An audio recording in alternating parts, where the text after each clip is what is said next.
So when your off season is booked just as much as the summer, you've got more than a short-term rental, you have a gold mine. I think we have one of the best units in Provincetown, which is one of the most unique towns on Cape Cod. Meet Kareem Sanjaghi, the first ever client of Prideaway Stays, a bold leap of faith by him that launched our business. And so then I was like, I got to make this move. And I did some research on your reviews and your properties, and everything was great. Kareem's story isn't just about real estate and short-term rentals.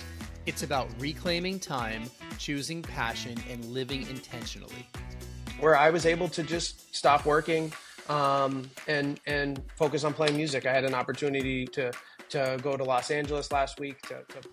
I'm Jason Mew, 33-time Airbnb superhost. After 25 years in the media business, I started my chapter 2 through short-term rentals.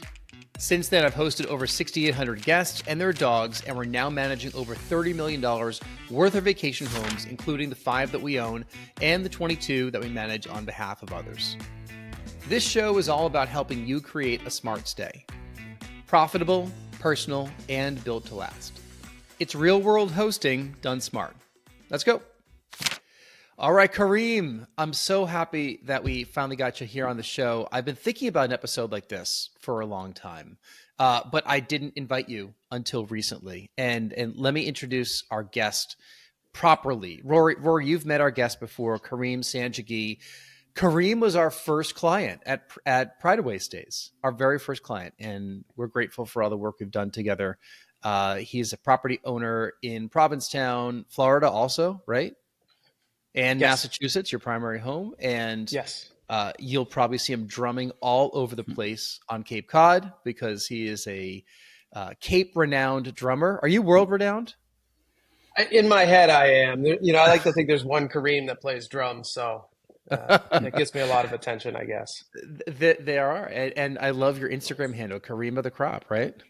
The Kareem of the Crop. I think it's one of the best handles out there, if I'm being honest. I was very proud when I got that. Well, Kareem, welcome to Smart Stay Show. Thank you. So Rory met Kareem recently. I met Kareem a year and a half ago. And, unlike when people start businesses like Prideaway Stays, often your first client is like your neighbor or your friend or a family member. And I don't know, somehow we found you, Kareem. Or you found us and we found each other. And I didn't know you from Adam, a year and a half ago. And here we are, our first client. I think we've had quite a great run so far with your property, which it just keeps getting better and better. Yeah, no, it's very exciting. And the way you found me, sorry if I'm jumping ahead, but we had bought the property 3 years ago, September 2022, and didn't have a very good experience with our first property manager. And I said, I'm going to do this myself. And I had set up the Airbnb, and somewhere around February, March 2024, I went to the mailbox and there was some flyers, and I usually kind of just toss them out, but yours was there. It was like rainbow colors, and it said gay owned, short-term rental, and it like tech focused. And I'm like, if this guy's sending out the mail, I owe him at least a phone call. And I digress, but we can go into it further, but that's kind of how it started. Rory, can you attest to the fact that this guy actually sent out the mail? Yeah, I mean, you did. I think you addressed them all yourself too. I mean, I don't know how much help you're getting with that right now, but I saw you at the table right over there doing the work. I got them all right here. I got the labels. I got the labels right here. I got the mailers right here. Right? These are the things that you received. So yeah, we did all this. We did this on our own. I don't know, Rory, did you think I was nuts, Rory, when I was sending out all these mailers to these people? No, in fact, if I remember correctly, I'll take the credit on it. I told you that which audience would be the best audience to actually get these mailers out to and how to find it. And there's a little bit of work. It wasn't a data set that you could just easily download. But I think I gave you the advice on who to reach out to first as your prime audience. I'll give you some credit, but I don't fully remember it going that way, to be perfectly honest. I think that I triangulated into the right audience as well, and maybe you helped augment that with some property owner data. But It is true. Yes, we did send out mailers. Kareem, you received one of them as a property owner in Provincetown who did not live there, and it must have worked because you did. You gave me a call. We had a chat. This is probably, I don't know, 16 months ago at this point, and you took a risk on working with, this Joe Schmo who had a couple properties in New Hampshire and and a property in P Town, and the promise of taking your place to the greatest heights that we've seen so far. And this year that has happened, right? Yeah, no, when we first had that conversation, I said, I set the Airbnb up and I'm going to run this myself. Like I said, I figured it was worth, you're sending out the mailers, it was worth giving you a phone call. It was the least I could do. And I remember you messaged me after our phone call. And one of the things that you specifically, you mentioned some constructive feedback of my listing, and you said, you really should have more pictures. Now I'm kind of a minimalist. 15 pictures is good for me, but you're saying you should really have like 40 or 50 pictures. And when you said that, two things registered in my mind. One was that you really genuinely cared about me and the property being successful. And two, I realized quickly that you knew a whole lot more about this than I did. And yeah, I like to think that's one of my strengths over the years, even playing music, is recognizing when you've got someone that's got a talent or skill that's better than yours, and working with that person and letting them do their job. And so then I was like, I got to make this move. And I did some research on your reviews and your properties, and everything was great and checked out. And then as we chatted about Provincetown, it was evident that you really understood the community that is P-Town, the types of guests that go to P-Town, and the Provincetown market. Especially with the appreciation of properties, which is one of the reasons I chose Provincetown, among many. But I quickly realized that you definitely knew your stuff and had shown success with your own properties. And we went with it, and it's been wonderful. And the property has far exceeded our expectations. And in only, what did we say, 16 months? Yeah, 2 summers. I mean, like, we got our first client, our first guest probably in May of 2024. And then, we had the first summer. And the rates that we're able to get now are higher than last year. I've been, I kind of pepper you with information every so often. We're up month over month, year over year. A couple things that surprised me with your place. Actually, we should set the tone, set the stage for what your property is in Provincetown. Now, you're listening to this, you might know P-Town or not. It's a beach community on the very tip of Cape Cod. It's extremely diverse, LGBTQ plus friendly, Portuguese fishing village, artist community, musicians, world-renowned, singers and performers come to P-Town. It's either you know it or you don't. If you know it, you absolutely know what P-Town is all about. Very straight friendly too. Funny we should have to say that, but there's a lot of straights and bring their kids there. So your property is right on the beach, and it's part of a community where lots of properties in P-Town are multifamily dwellings, or multi-unit dwellings, I should say. There's 7 in your association? Is that right? 7. Yep. There's 7 residential, two commercial, 7. Two commercial.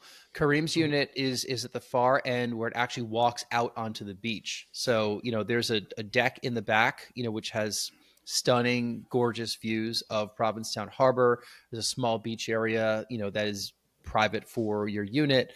And then there's the beach that, you could just walk right out to, right into the water. And, the people viewing is great. People are walking by with their dogs.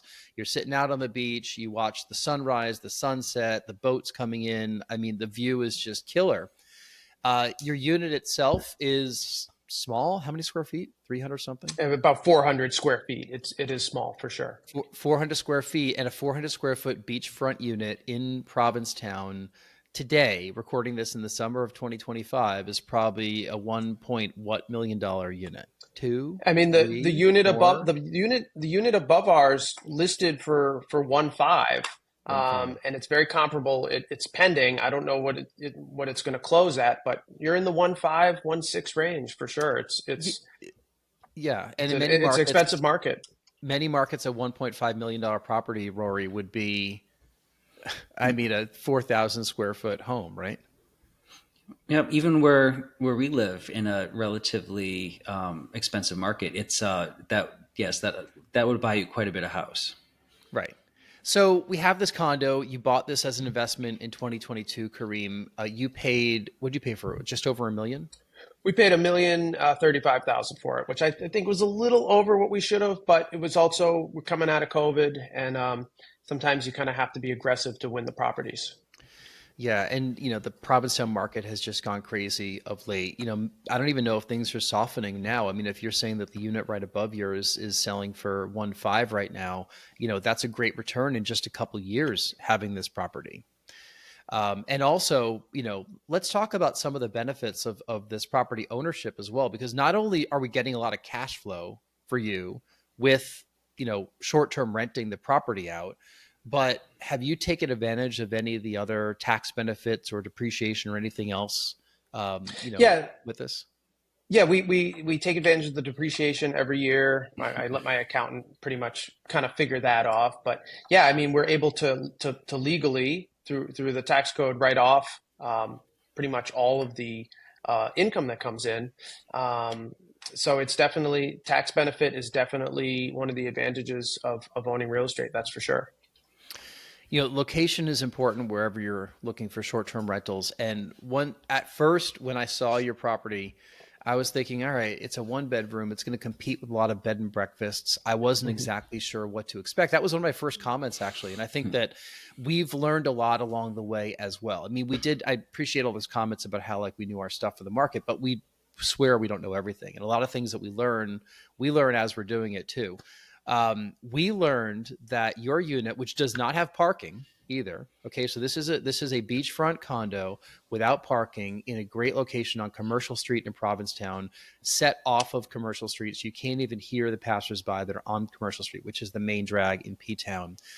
Your unit has just done so well because of the shoulder season and the off season, which is not the case for all the units that we're managing in Provincetown right now.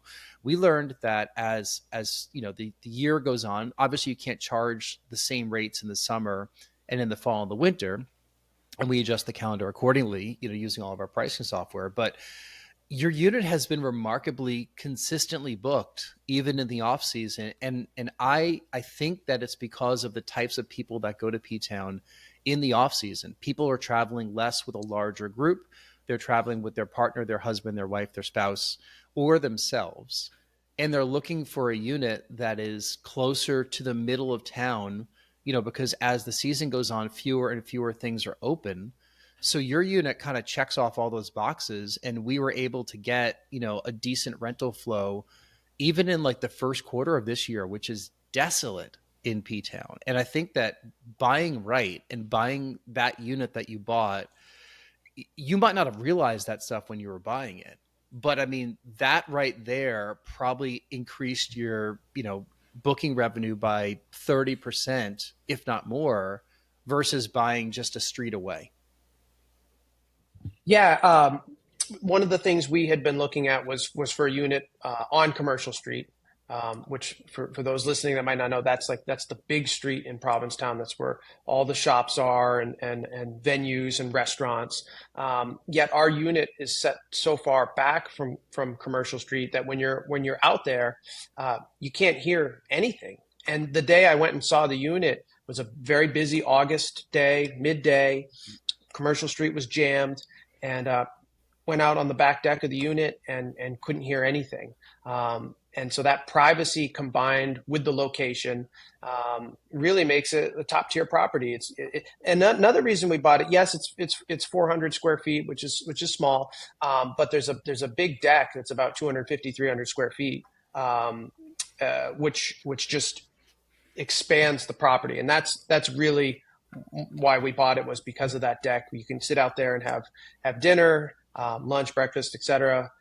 We do that a lot. We get takeout and we'll just bring it right back there and eat on the deck. And there's some really nice deck furniture you can just lay out there. Morning, day, night. Go to the beach. There was one time we were, and the beach is right there. We were on the beach. I had to go back inside to get something for the dog. Went in, grabbed a thing of water, sent an email, went to the bathroom, grabbed the toy for the dog, all in 2 minutes, and I was right back on the beach. Right. So definitely the location is top tier. Sure, it doesn't have parking, and we're working on adding parking, but there's plenty of parking in Provincetown. And a lot of people that come, they take the ferry from Boston. They don't even have a car. So Yeah. that was another big appeal to the unit. But what I learned about not having parking didn't matter to the people that are renting our unit. There is a parking lot a couple doors down. If you're lucky enough to get a spot there, great. In the off season, after like November 3rd until the end of April, parking's free in all the public lots, and it's a lot easier to find parking.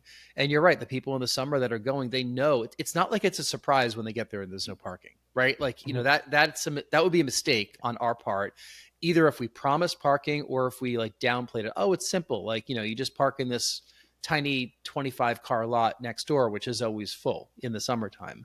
The people that are renting, it's very clear as to what they're renting. And we've said this over and over on this show. Make sure that you set the right expectation, because then you'll attract the guests that understand what they're getting in the property. If for some reason we were not descriptive with the property, or we, were even worse, lying about it or downplaying stuff, we might have people showing up and saying, well, where do I park my car? Like, well, we told you multiple times there's no parking. That you booked a place without parking. This has not been an issue. I mean, the people that it's an issue for, they just don't rent it. They'll rent something else, right? And we'll get somebody else. Rory, question for you as a real estate professional, as an attorney and as a broker. You've seen a lot of situations about buying right. What are some things that you heard about, why Kareem chose this place, which seems super expensive, but why do you think the calculus that he made, what are some good decisions that he made along the way? I mean, I think it starts with understanding what your own objectives and goals are, right? So if you wanted to purchase a property that maximized cash flow out of the gate, this probably wouldn't be the market for you. You'd probably be looking at a market that, had a much bigger rent to purchase ratio. And, we live in a big country. There are lots of places that you can go to find that particular market. But here, he was willing to kind of forego some of that cash flow in exchange for the upside and appreciation. That might not be right for everybody. That might not be right for everybody's goals. And there's also an element of being able to use it himself. You can just come across to Cape Cod, yourself, and use it, make memories with your own family. So it starts with understanding what your own objectives are, and then picking the market, and then looking at the places in particular. We've talked about it in context of Provincetown too, where I think location is key for the reason you raised. The shoulder season. That might not be apparent to somebody who only knows the market in the summertime, where every single property from the far west end to the far east end is going to find somebody to rent it. But that's not true. As the number of tourists dies down, people are able to choose where they want to be, and where they want to be is toward the center of town, walking distance to the attractions, walking distance to the parking lots, the ferry, the restaurants. So all those properties that may be great for somebody who wants to use them for what they are on the far east, far west end, they're just not going to be able to have that shoulder season and dead season business. I should have done the math before we hit record, but I would guess that your summer, Kareem, is probably 60% of your revenue, maybe a little more. And I think that for some other properties that we're representing that are not in the same location as you, but are in Provincetown, their summer is like 80 or 90% of the revenue, just because it really does tail off in some of those other months. So, I think it begs the question of saying, like, location is just super important for any kind of property, especially if you're buying a short-term rental in a market like this. Yeah, and obviously I'm biased, but I think we have one of the best units in Provincetown, which is one of the most unique towns on Cape Cod. When people are coming to Provincetown, they're coming to Provincetown. There's no, well, maybe we'll do Chatham or Osterville. It's Provincetown, right? Because it's so unique and it's so walkable, and there's just so much to do, and it's right on the water. So yeah, definitely, I think having a top property in a top location, that was one of the reasons why we chose this property. So I want to talk about some of the operations, especially from last year, because we've had a remarkably different year this year versus last year. And we can both kind of laugh back at some of the situations that have happened. But I actually want to take you back to an early conversation that you and I had, Kareem, because when we first started talking, you set the stage and said you're probably going to sell the unit after last summer. And here it is a year later, and you haven't. And maybe you are still, and that could be news to me. But what changed along the way? Yeah, so we are not planning to sell the unit. So I'll mention that right off the top. We didn't have a very good experience with our first property manager. There were just a lot of things that I disagreed with. Like, it was only listing on VRBO, and the communication was definitely lacking. And I could go even deeper. I didn't think we were getting high enough rates. And here's a perfect example. At the end of the summer, um, his first full season, we had 2 reviews on VRBO. And after our first season with you, we had like 30 between Airbnb and VRBO, and now we're close to 50, I think, with a 4.95 rating. So we were getting frustrated with that. And to be honest, it did not cash flow the first year. And buying in September, I knew that because we had missed the summer season. And so it didn't cash flow the first year. Now it's not only is it cash flowing, it's not only pays for itself, but it pays for our primary mortgage too, which has been really nice considering one of the reasons we bought it was more for long-term appreciation. So it's gaining it's gaining value that way as well. But we also had, and I should mention has nothing to do with Jason or Prideaway Stays, but we had some challenges within the homeowners association, just with some alarms that were going off repeatedly, and some work that was being done on some of the units. And as well, we had it's now a beautiful park, but it was under construction when you first took over. So we had to really be upfront with the guests about, hey, there's construction next door and they're going to start at 7 a.m. And we just had to deal with it and be honest with them. So that park, that not only is the construction done, but it's a gorgeous park, which is awesome. And then just having conversations with the other owners about, hey, if you're going to have some work done, just give us a heads up and we can get those floors sanded when we don't have guests. And then we had a bunch of alarms that went off, and they're working on fixing the alarm system. But a lot of those things we can't control. But what we can control is how Jason would respond to those with the guests, and making sure that everything was smooth and the guest was still very happy and had a good stay. So that was really a good test for of you, I guess, in Prideaway Stays, and handled beautifully. And like this summer has been a kind of a walk in the park. We haven't had to deal with the construction or the alarms. I should say a walk in the park for me. I'm sure there's a lot of things that you're able to take care of before they even get to me, which is awesome. So on that front, I actually want to ask both of you a question about dealing with guests, because if this property is cash flowing, that means in the peak season, certainly the guests are paying a lot of money each night to be there. So there's probably an expectation of a certain level of an experience that they have. When we encounter these issues, what are some strategies to keep the guests happy? Especially if some of the problems are out of your control. Yeah, I can take that since I'm the first line right now. We're the ones seeing those problems as they happen, and they continue. I mean, right now we're working through a dryer issue right at your property. We want to figure out what to do with that. But there's always going to be something, right? It's never perfect. There's always, there could be a supply that's run out. There could be an appliance not working. There could be someone sanding their floors upstairs like we had last year. So I think the key to that is to, offer an ear and some empathy to what's going on, and to listen to the guest, and to triage it and figure out, like, is this something that has to happen, that has to be fixed immediately? Is this something that they're giving us a heads up as a kind, thing that they've noticed and they want us to fix it, but it doesn't have to be fixed during their stay? Or is it an emergency? Right. And we've had all of that happen at your property. You're talking about alarms going off. I could think of water coming through your ceiling as well as something that was a bit of an emergency when we learned that there was a nor'easter that hit just the perfect angle, and water was coming in through the fireplace vent for the upstairs unit. Upstairs. Had nothing to do with your unit, right? Nothing to do with us. But in that situation, we had guests that totally understood. I mean, they were sitting there when the storm was hitting, and it was a nasty nor'easter, as we tend to get a couple times a year, here in the Northeast.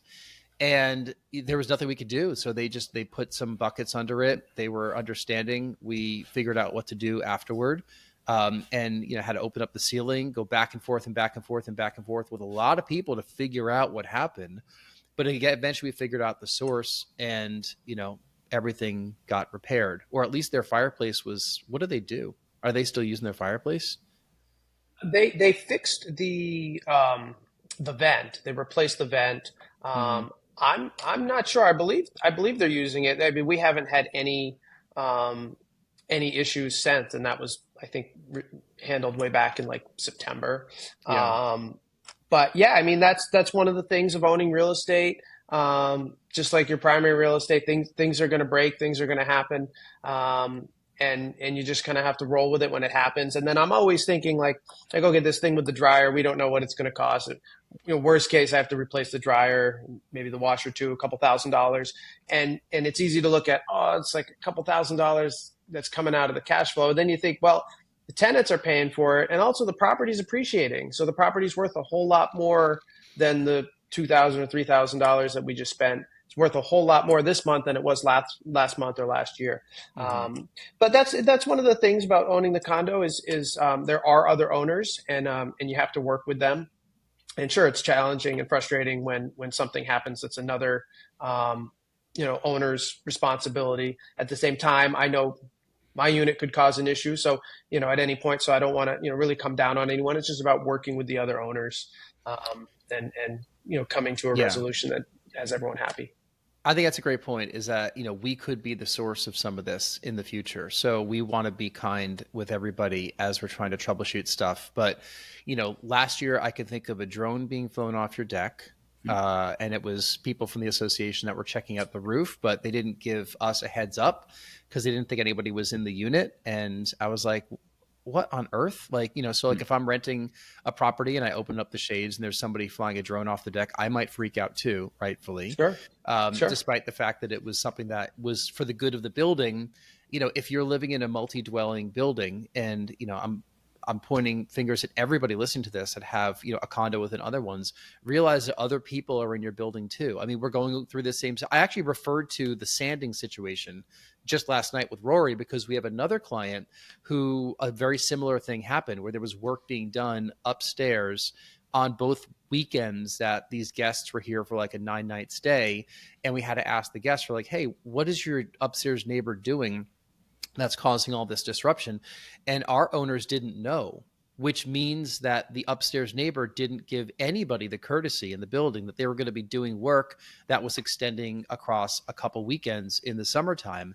And, one lesson there is communication within the unit owners is really important.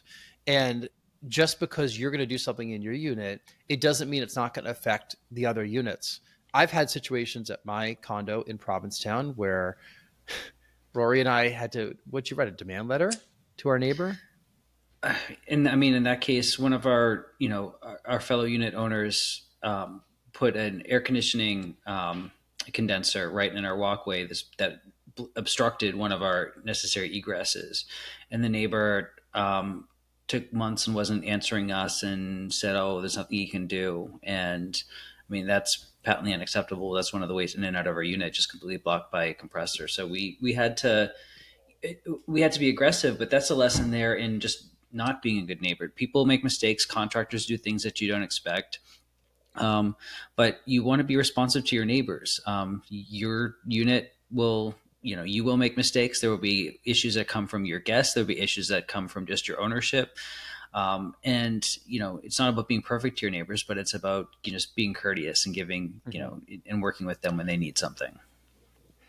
Yeah, and with any kind of situation where there's multiple units, either in the same building or right near each other. I mean, that's what Provincetown is. All the dwellings are near one another. They're very close to one another. You realize that what you're doing is going to affect other people, and we had that with the unit next door to ours, where their microwave was about to blow up, right? It was short circuiting. So we found the key to get inside there and figure out what was going on. We had a situation with the hot water heater, right, in your building, where I'd never seen this before, but the hot water heater services all the units within your building. And we realized that there was no hot water because there was a problem that had to get fixed. And our guests were the first ones to do it. But, it's a lot of whack-a-mole with all these older buildings. I mean, like, I don't even know what year your building was built, but, a lot of the buildings in P-Town were built in the 1800s, early 1900s. So a lot of times you're really just solving problems like as they come up, regardless of how much preventative maintenance we could all do.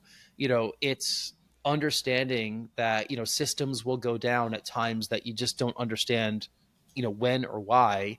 And hopefully you have guests, if they're sympathetic, that you could work with and sometimes they're not. I mean, we've had great guests.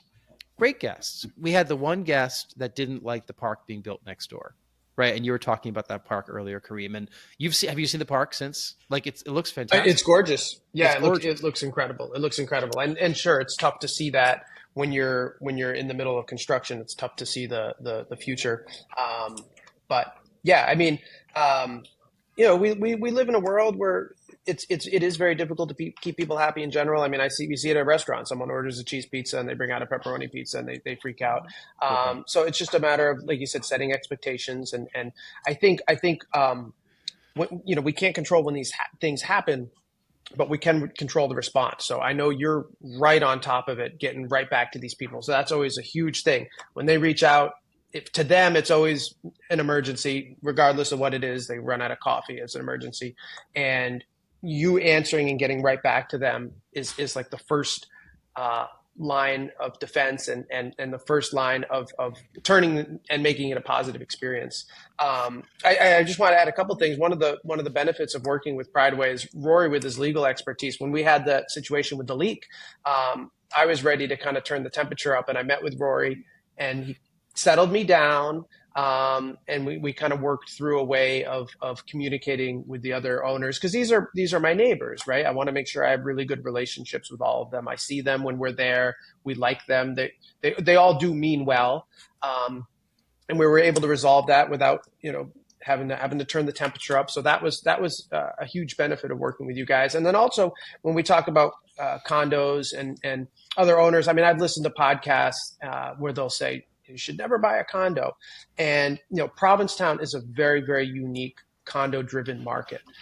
If you're wanting to get a property on the water like ours, there's going to be other owners. You're going to be part of an association. And there's a learning curve with all that, to learning how the association works and understanding the HOA fees. And understanding there's group decisions, right? You can put your opinion forward, but at the end of the day, it's a group that's coming to a decision, and just learning how to work with other people. So it's been a good learning experience for me as well. I think as we start to wrap up, I want to talk a little bit about like you and your life and all the changes you've had of late, right? You are, you've been a drummer for, I'm guessing, decades, but I see you, in pictures all over my Instagram and Facebook, performing all over the Cape at any event. Is this your full-time thing now? Is this what you want to grow? You want to become a touring rock star, or are you a hired gun on the Cape? What's your plan next? Full-time real estate investor? Yeah. So my goal all along since I started playing music, which was like back in 1999, believe it or not, I'm going to turn 37 next month. My goal has always been to be a professional musician and just play music. And when I was graduating high school, do I go to like Berklee School of Music? Do I get a degree? Where do I go? Spent 2 years at Cape Cod Community College, getting my general ed courses out of the way. Then transferred to Boston College. I got my economics degree, and I was a mortgage loan officer for many years, and didn't want that to be my forever job. So I kind of put a plan in place to get out of that. And buying the Provincetown property was one of them. Like I mentioned, it covers itself. It covers our primary home expenses. We have this property we inherited from my grandfather in Florida. It's a single family, long-term rental. It doesn't make a ton of money, but it pays the taxes, it pays the insurance, covers my car payment. And we are looking to sell that property and 1031 that, which is to defer taxes and to buy another property on the Cape, most likely. And I had some luck in the stock market too. So I reached a point where I didn't want to do the mortgage thing. It's very difficult keeping people happy, and phone is ringing 24/7, weekend nights. I remember once I got in trouble for wearing a hat during a Zoom call, and I said, I just can't do this anymore. I want to be able to dye my hair and make my own decisions. Whether they're great decisions or they're mistakes, I own that. So anyways, I reached a point back in April where I was able to just stop working and focus on playing music. I had an opportunity to go to Los Angeles last week to a friend of mine. He just graduated high school. He had a big show for him. It wasn't like a big paying event or anything, but I was able to just get up and go and play. And it was great. I didn't have to ask permission to get out of work. I didn't have to answer to anyone. So I'm at a point now where I'm playing gigs. I'm constantly studying real estate, constantly studying the stock market all day long, pretty much, and working on becoming a full-time touring musician. I'm always going to play local gigs on the Cape with my friends and the bands that I play in the events. But yeah, the goal is to get bigger gigs and to keep playing music, play the drums. You're going to tour with Goldfinger someday. Hey, if they call me, I'd love to. They know where to find you. You're at all their gigs. I'm a big Goldfinger fan. We love Blues Traveler, Green Day, of course. But I listen to all kinds of music. My late grandfather was a jazz pianist named Bob Hayes, so I grew up listening to all the old jazz songs. And right now I play with kind of a world music Latin jazz musician Zoe Lewis, and I also play with my friends Don Leger and Scott LaRiviere. We call ourselves Bad Apple. We do Eric Clapton, Beatles. So I play a little of everything, and it's I have friends that went all in on the music path. Like they either went to Berkeley or just were only playing music out of high school, and a lot of them are very successful. They play Madison Square Garden, they play Red Rocks, but they're now trying to figure out the financial thing, and they're getting into real estate, and they're at a point where they're maybe in their late 30s or 40s, and they're trying to figure out retirement. And so I took kind of the different path. I went the corporate way and kind of figured out a lot of the financial stuff in the real estate, and that all the while playing music, but now able to just focus on the music. So I have conversations with these friends. Neither path was better or worse. They were just different. And so now it's cool because I'm picking their brain about music stuff, and they're asking me about real estate and the stock market. So that's one thing I've just kind of all been about is just giving value to people, just giving advice and just helping people. I learned something about maybe 10 years ago where I kind of changed my whole approach to life. And I used to say, like, what can I get from this person, or can that person help me? Now it's all about what can I do for you? So if I just put good out there and I help people, I like to think it's going to come back to me. It will. You put that energy out there, and the energy comes right back. Absolutely. Hey, Rory, final thoughts for Kareem? I mean, I just think that's the best sentiment right there. We didn't have to ask, what was your purpose or why you did it. I think it kind of naturally came as part of this conversation. Doing this work, making the sacrifices, taking the risks, making the smart decisions has, put you in the position where you're able to do what you want to do. So if there's a takeaway for anybody listening to this podcast, it's that. We are going to put the link to your property, the direct booking link, in the show notes here, so people can book it if they want to come to Provincetown. It sleeps 2 people. We've had people bring their young infants as well. There is no pack and play there, but my daughter was in bed with me last night. She still comes to bed with us as a 6-year-old, right? I mean, we don't ask her to, like, we put her to bed, but she finds her way into bed. So, it's a great place if you're a solo traveler. If you're going as a couple, if you want to bring a young child, we could figure out a way to get the kid in there. It is it's a king bed too, I should mention. Yeah, it's a king bed, and it's one of the best places in P-Town. So we'll again throw that link down there if you want to come visit. We'll also link up to your Instagram account, Kareem, so people can watch you playing the drums. Do you have like a drumming website yet, or any music links? Or anything? I do. It's kareemdrums.com. Okay. That's Kareem drums.com. realestate.com, Instagram at the Kareem of the Crop. I'm out there. I'm easy to find, and I just chat with people. People just call me sometimes to chat about whatever, and my phone's always on. I feel like I'm a psychiatrist these days. I have a few friends that are dealing with some various life challenges, and they're just asking me for advice. And so I'm just happy to chat with anyone. If someone's looking to buy real estate and or looking to work with you guys, I'm just happy to chat. And anytime, just call me, text me. We're also super grateful. We've sent some people that are kicking our tires, sent them your way to just get an unbiased opinion about working with Prideaway Stays. So thank you for all the kind words that you've said over the past year and a half. It certainly has helped, increase the number of clients that we have. We love sharing how our business is going with you. I know we've seen you in the Prideaway Stays tank drumming away, the tank top that we sent out to you. We sent you a tank, right? Not a t-shirt. You sent me a tank. I love it. I wore it in Provincetown the other day. I do see your boxing videos also, and clearly you're not wearing anything with that besides shorts. So, we don't expect you to have. I'm wearing some clothes. You're wearing some clothes. You're wearing your shorts, but now he's doing a lot of boxing fitness programs and hitting people. But I will say, we've been grateful to be working with you over the past year and a half, Kareem. We hope it continues on for many, many years.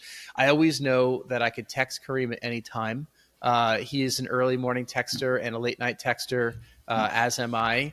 And we're always sharing articles and ideas and listings. And, a lot of times, I'll be up before I get that text from Kareem, but a lot of times the first text we get for the business will be one of yours, will be some random listing. What do you think of this one? And those are always welcome. We always appreciate seeing those. I think we have a good relationship that we're able to go back and forth with, with our opinions on that kind of stuff. I think it's funny when I say to my wife, I'm like, Jason is like myself, like I know I text him, I'll get a response back. If I ask him for whatever, done. And so that communication, I think has just been great. Early morning text, late night text. I do sleep occasionally. I'm not sure when, but you have a young child as well, so we get that. So again, thank you for being a guest here on Smart Stay Show. We'll look forward to seeing you performing throughout the Cape. And if you've enjoyed this episode, we'd love it if you want to subscribe or like the podcast. YouTube, Spotify, Apple Podcasts are probably the 3 places that you can get us. We read all your comments, and if you want to be a guest on the show, you can go to smartstayshow.com, fill out a form, let us know what you want to talk about. Kareem, Rory, thank you so much. Rory will put your website in the show notes as well, str.legal. And thank you all for listening. See you next time.